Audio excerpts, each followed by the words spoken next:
Hello ನಮಸ್ತೆ friends, ಎಲ್ಲರೂ ಹೇಗಿದ್ದೀರಿ? ಚೆನ್ನಾಗಿದ್ದರೆ ನಾನು ಕೂಡ ಚೆನ್ನಾಗಿದ್ದೀನಿ. ಇವತ್ತು ನಾನು ರೊಟ್ಟಿಗೆ, ದೋಸೆಗೆ ಮತ್ತು ಚಪಾತಿಗೆ, ಅನ್ನಕ್ಕೆ ಸೂಪರಾಗಿರುವಂಥ ರೆಸಿಪಿ ಮಾಡ್ತಾಯಿದ್ದೀನಿ. ಇದು ತುಂಬಾ ಸುಲಭವಾಗಿರುತ್ತೆ. ಇದನ್ನ ಹೇಗೆ ಮಾಡುತ್ತಾ ನೋಡೋಣ ಬನ್ನಿ. ನೋಡಿ, ಮೊದಲಿಗೆ ಒಂದು ತವಾನ ಕಾಯ್ದಕ್ಕೆ ಇಟ್ಕೊಂಡಿದ್ದೀನಿ. ಇದಕ್ಕೆ ಸ್ವಲ್ಪ ಎಣ್ಣೆ ಹಾಕ್ಕೋಬೇಕು. ನೋಡಿ, ಎಣ್ಣೆ ಒಂದು ಅರ್ಧ ಸ್ಪೂನ್ ಅಷ್ಟಾದರೆ, 1 ಸ್ಪೂನ್ ಅಷ್ಟಾದರೆ ಸಾಕು. ಅದಾದ ನಂತರ ಇದಕ್ಕೆ 1 ಸ್ಪೂನಷ್ಟು ಕಡಲೆಬೇಳೆ ಹಾಕ್ಕೊಂಡಿದ್ದೀನಿ. ನಂತರ ಇದಕ್ಕೆ ಅರ್ಧ ಸ್ಪೂನಷ್ಟು ಉದ್ದಿನಬೇಳೆ ಹಾಕ್ಕೊಂಡಿದ್ದೀನಿ. ನೋಡಿ, ಅದಾದ ನಂತರ ಇದಕ್ಕೆ ಸ್ವಲ್ಪ ಜೀರಿಗೆ ಹಾಕ್ಕೋಬೇಕು. ಒಂದು ಅರ್ಧ ಸ್ಪೂನಷ್ಟು ಜೀರಿಗೆ ಆದರೆ ಸಾಕು. ಇದನ್ನೆಲ್ಲ ನೀಟಾಗಿ ಕಲರ್ ಚೇಂಜ್ ಆಗೋವರೆಗೆ ಇದನ್ನ ಚೆನ್ನಾಗಿ ಫ್ರೈ ಮಾಡ್ಕೋಬೇಕು ಎಣ್ಣೆಯಲ್ಲಿ.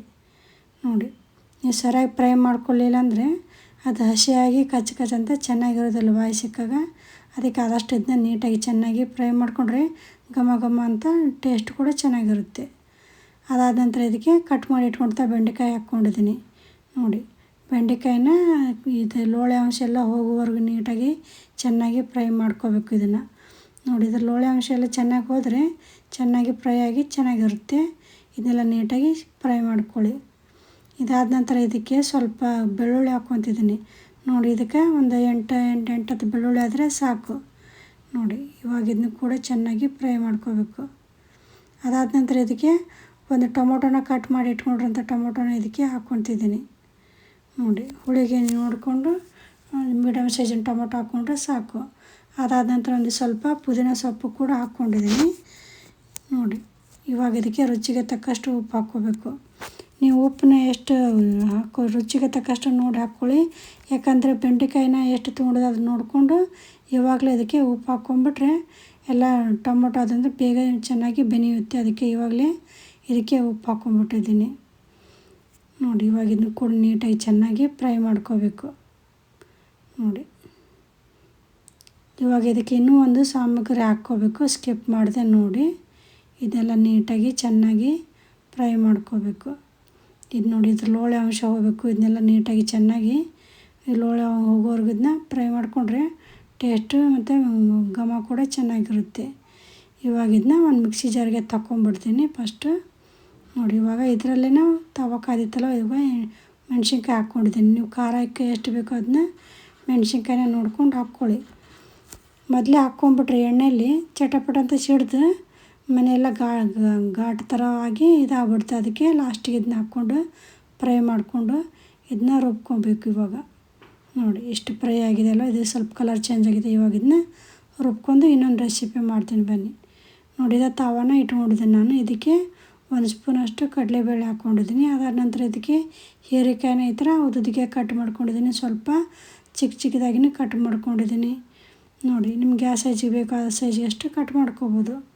ಅದಾದ ನಂತರ ಇದಕ್ಕೆ ಅರ್ಧ ಸ್ಪೂನಷ್ಟು ಜೀರಿಗೆ ಹಾಕ್ಕೊಂಡಿದ್ದೀನಿ. ಅದಾದ ನಂತರ ಇವಾಗ ಇದಕ್ಕೆ ಖಾರಕ್ಕೆ ಹಸಿಮೆಣ್ಸಿನ್ಕಾಯಿ ಹಾಕ್ಕೊತಿದ್ದೀನಿ. ನೀವು ಖಾರ ಎಷ್ಟು ತಿಂತೀರ ಅದನ್ನು ನೋಡಿಕೊಂಡು ನೀವು ಮೆಣಸಿನ್ಕಾಯಿನ ತೊಗೊಳ್ಳಿ. ಇವಾಗ ಹೀರೆಕಾಯಿ ಹೆರ್ಜುವಾಗಿ ಬರ್ತಲ್ವ, ಅದನ್ನೆಲ್ಲ ಕ್ಲೀನಾಗಿ ತೊಳ್ಕೊಂಡು ಇದನ್ನ ಸಿಪ್ಪೆ ಒಂದು ಭಾಗ ಲೇಯರ್ ತೆಗೆದು ಆಮೇಲೆ 2ನೇ ಲೇಯರ್ ಬರ್ತಲ್ವ ಅದನ್ನು ಇದಕ್ಕೆ ಹಾಕ್ಕೊಂಡಿದ್ದೀನಿ. ನೋಡಿ, ಅದಾದ ನಂತರ ಇದಕ್ಕೆ ಕೂಡ ಒಂದಿಷ್ಟು ಬೆಳ್ಳುಳ್ಳಿ ಹಾಕ್ಕೊಂಡಿದ್ದೀನಿ.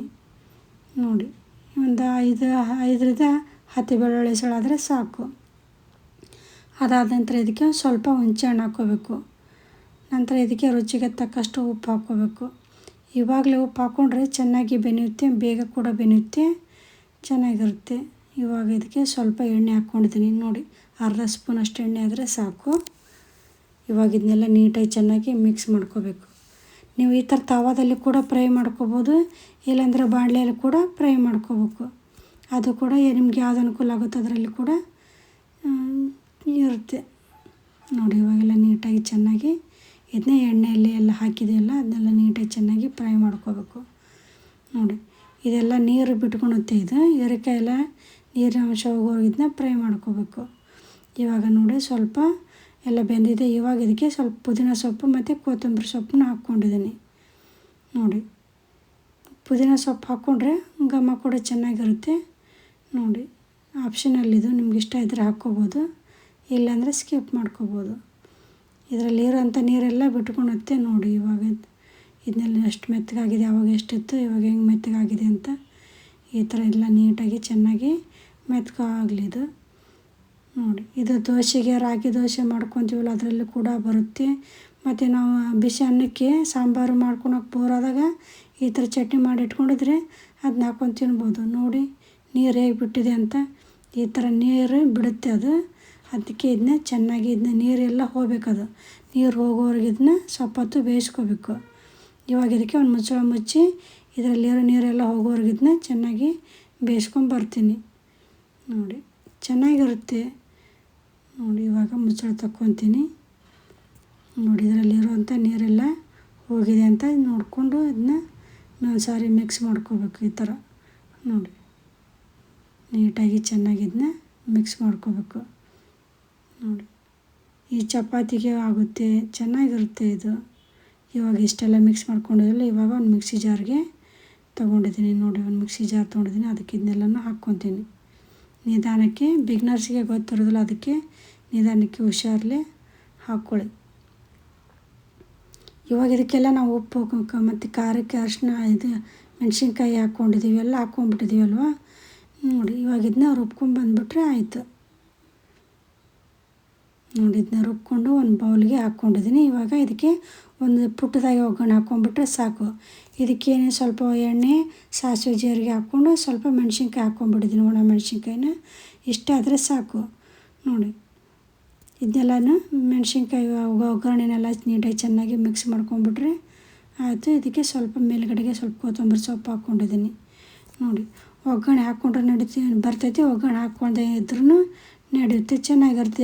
ಯಾವುದಾದ್ರೂ ಚೆನ್ನಾಗಿರುತ್ತೆ. ಆವಾಗಲೇ ಬೆಂಡೆಕಾಯಿ ಚಟ್ನಿ ಮಾಡ್ಕೊಂಡಿದ್ನಲ್ವ, ಅದನ್ನ ಇದಕ್ಕೆ ಹಾಕ್ಕೊಂಡಿದ್ದೀನಿ. ನೋಡಿ ಒಂದು ಬಟ್ಲಿಗೆ ಹಾಕ್ಕೊಂಡಿದ್ದೀನಿ, ಅದು ಕೂಡ ಚೆನ್ನಾಗಿರುತ್ತೆ.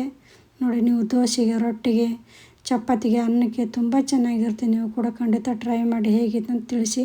ದೇವರೆಲ್ಲರಿಗೂ ಒಳ್ಳೇದು ಮಾಡಿ.